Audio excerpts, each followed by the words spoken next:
Hello students. Physiology की online lecture classes में आपका एक बार फिर से स्वागत है। हम नर्व फिजियोलॉजी स्टडी कर रहे हैं। In the previous lectures we have studied that a single neuron और अ नर्व सेल और a nerve fibre can do a lot. एक न्यूरॉन रेस्टिंग पोटेंशियल मेंटेन करता है। एक न्यूरॉन या नर्व फाइबर नर्व इम्पल्स या एक्शन पोटेंशियल जनरेट कर सकता है। Moreover, a neuron can carry out the metabolic processes required to stay alive. लेकिन जब हम एक न्यूरॉन का इंटरैक्शन दूसरे न्यूरॉन्स के साथ स्टडी करते हैं, we realise that neuron signalling is very exciting. Individual neurons target neurons के साथ कनेक्शंस फॉर्म करते हुए एक सर्किट बनाते हैं थ्रू विच दे स्टिमुलेट और इनहिबिट देयर एक्टिविटी। यह जो एक्शन है यह साइनैप्स पर होता है और आज हम यही स्टडी करने वाले हैं। So what is a synapse? अंतर्ग्रथनी क्या है? साइनैप्स टर्म जो है सबसे पहले चार्ल्स शेरिंगटन ने 1987 में यूज़ किया था और इस वर्ड को एक ग्रीक वर्ड से डिराइव किया था, साइनैप्सिस, जिसका मतलब है टू कॉन्जुगेट और क्लास्प। तो दो न्यूरॉन्स के बीच का जो कम्युनिकेशन है वो इस साइनैप्स के थ्रू होता है और ये साइनैप्स जो है वो नर्व इम्पल्स का ट्रांसमिशन जो है वो दो न्यूरॉन्स के बीच में करते हैं, from one neuron to the next neuron. Definition हम साइनैप्स की अगर देखें तो what is a synapse, how do we define it? Synapse can be defined as a junction that helps in the conjugation and coordination of signal transmission activity between the two adjoining neurons. दो पास पास के neurons के बीच में जो भी signal transmission होता है उसको कोऑर्डिनेट करना, उसका कॉन्जुगेशन जो है वो साइनैप्स करता है। इसीलिए हम इसको न्यूरोनल जंक्शन भी कहते हैं, क्योंकि यह एक न्यूरोनल नेटवर्क फॉर्म करता है जो कि सेंट्रल नर्वस सिस्टम और पेरिफेरल इफेक्टर सेल के सारे टास्क जो हैं उनको कोऑर्डिनेट करता है। साइनैप्स जो है वो तीन चीज़ों से मिलकर बनता है। थ्री जो इम्पोर्टेंट इसके वो होते हैं points: pre synaptic terminal, post synaptic terminal और synaptic cleft. Pre synaptic terminal जो है जिसे हम पूर्व अंतर्ग्रथनी एरिया बोलते हैं, उसमें न्यूरोट्रांसमीटर सब्सटेंसेस प्रेजेंट होते हैं, माइटोकॉन्ड्रिया और बाकी सेल ऑर्गेनेल्स जो हैं वो प्रेजेंट होते हैं। पोस्ट साइनेप्टिक टर्मिनल जो होता है वहाँ पर, जिसे हम पश्च अंतर्ग्रथनी कहते हैं, उस एरिया में रिसेप्टर साइट्स प्रेजेंट होते हैं जहाँ पर कि न्यूरोट्रांसमीटर्स जो कि प्री साइनेप्टिक टर्मिनल से निकलते हैं वो यहाँ आकर बाइंड होते हैं। और प्री साइनेप्टिक टर्मिनल और पोस्ट साइनेप्टिक टर्मिनल के बीच में प्रेजेंट होता है साइनेप्टिक क्लेफ्ट, या एक स्पेस होती है जो 20 नैनोमीटर्स वाइड होती है। इस डायग्राम को अगर हम देखें तो ये जो है this is the pre synaptic neuron, ये जो है ये post synaptic neuron. Pre synaptic क्यों है? क्योंकि एक्शन पोटेंशियल जो है वो यहाँ से आता है। तो प्री साइनेप्टिक न्यूरॉन जो है उसको हम सेंडिंग सेल भी कहते हैं क्योंकि यहाँ से एक्शन पोटेंशियल आ रहा है। और ये जो पोस्ट साइनेप्टिक न्यूरॉन है इसको हम रिसीविंग सेल भी कहते हैं क्योंकि ये जो एक्शन पोटेंशियल यहाँ से आ रहा है, ट्रांसमिट हो रहा है प्री साइनेप्टिक सेल से, वो यहाँ पर ये इसको रिसीव करता है। और ये दोनों के बीच का जो जंक्शन है जहाँ पर ये दोनों मिलते हैं, this area is known as the synapse. तो तीन चीज़ें इसमें क्या हो गई? ये है प्री साइनेप्टिक टर्मिनल, ये है पोस्ट साइनेप्टिक टर्मिनल, और ये बीच का एरिया जो है this is known as the synaptic cleft. तो सिग्नल ट्रांसमिशन के दौरान क्या होता है? प्री साइनेप्टिक न्यूरॉन, जैसे कि मैंने बताया आपको, सिग्नल पासिंग न्यूरॉन जो है जिसे सेंडिंग न्यूरॉन हम कहते हैं, वो एक क्लोज प्रॉक्सिमिटी में होता है पोस्ट साइनेप्टिक न्यूरॉन के या सिग्नल रिसीविंग न्यूरॉन के, और ये जो जंक्शन है दिस फॉर्म्स दी साइनैप्स। ज़्यादातर केसेस में प्री साइनेप्टिक एंड जो होता है वो एक्सॉन का होता है और पोस्ट साइनेप्टिक एंड जो होता है वो डेंड्राइट का होता है। लेकिन फिर भी न्यूरॉन्स के अंतर संबंधों के आधार पर उनके अटैचमेंट के बेसिस पर साइनेप्सिस को हम 3 तरह से क्लासिफाई कर सकते हैं। तो on the basis of the attachment they are of 3 types: axodendritic synapse, axosomatic synapse and axoaxonic synapse. क्या अंतर है इन तीनों में? एक्सोडेंड्राइटिक साइनेप्स जो होते हैं उनमें साइनेप्टिक जंक्शन जो है वो कहाँ बनता है? एक न्यूरॉन के एक्सॉन एंडिंग पर और दूसरे न्यूरॉन के डेंड्राइट एंडिंग पर। एक्सोसोमैटिक जो होता है वो कहाँ बनता है? Axon terminal of one neuron and soma और cell body of the adjacent neuron. और एक्सोएक्सोनिक जो है वो कहाँ बनता है? Synapse between the 2 axon terminals of neurons, दोनों न्यूरॉन के एक्सॉन टर्मिनल पर बनता है। इसको हम डायग्राम से ऐसे समझ सकते हैं।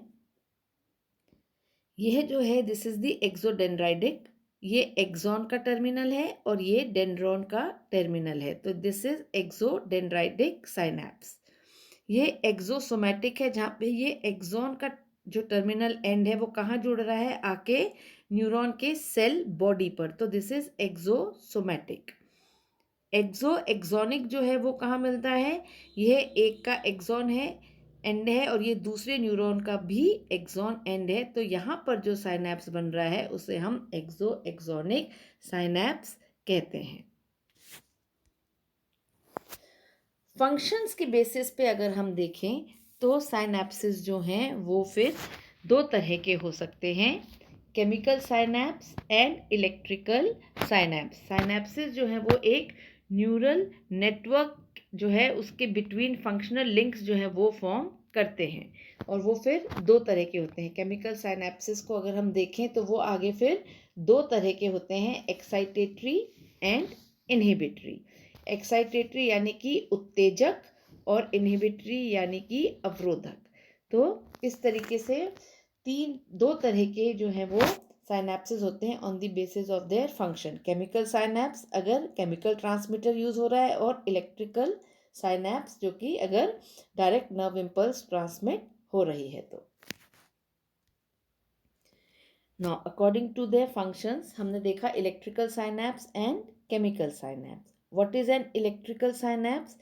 It produces nerve impulse which can freely travel between the adjacent cells through gap junctions without any carrier molecules. यानी कि यहाँ पर कैरियर मॉलिक्यूल की ज़रूरत नहीं होती है। जो भी नर्व इम्पल्स है वो फ्रीली ट्रेवल हो जाती है एक न्यूरॉन से दूसरे न्यूरॉन में थ्रू दी गैप जंक्शन। दोनों के बीच में एक गैप जंक्शन होता है और वहाँ से नर्व इम्पल्स जो है वो प्री साइनेप्टिक से पोस्ट साइनेप्टिक में सीधी चली जाती है।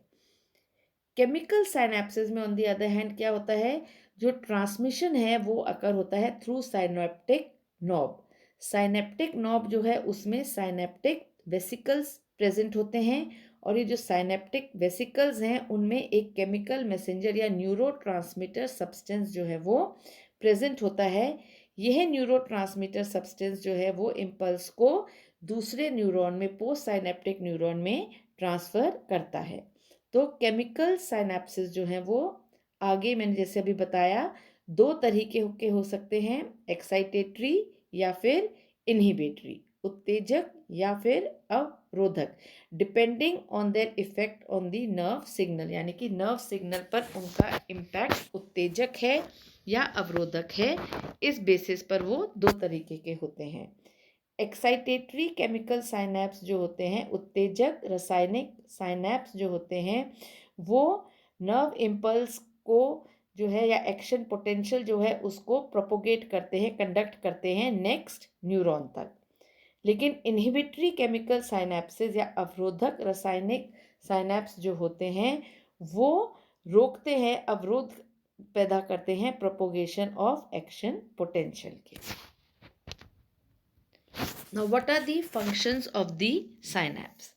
सबसे इंपॉर्टेंट फंक्शन इसका हमने देखा, it is to convey the action potential between the neurons, दो न्यूरॉन्स के बीच में, प्री साइनेप्टिक और पोस्ट साइनेप्टिक न्यूरॉन के बीच में जो है वो एक्शन पोटेंशियल को कन्वे करते हैं। इंफॉर्मेशन जो है उसको वो ट्रांसमिट करते हैं न्यूरॉन्स के बीच में।